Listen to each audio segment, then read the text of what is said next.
For split stitch, we're starting with a regular straight stitch on our line. And then, for all other stitches, we are going to come up in the middle of the stitch, splitting it, and going down a stitch length away. And continue.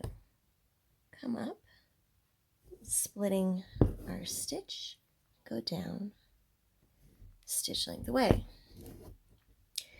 It can be challenging to come up and split our line, especially when we're using fewer strands of thread.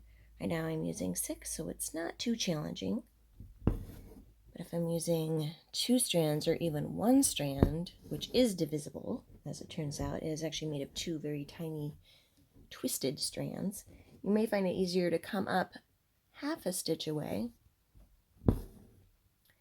and go down, piercing your split stitch.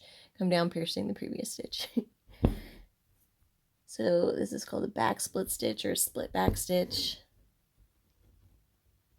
I don't know, can you tell a difference? Can you see where I changed from one to the other? I can't. I like doing it this way, especially if I'm trying to do a curve, because I can kind of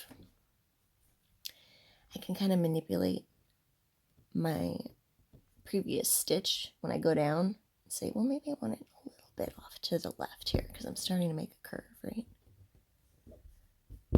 I'm curving to the right, so I'm gonna just encourage the previous stitch off to the left as I'm turning to the right. Sorry, just bonked you guys.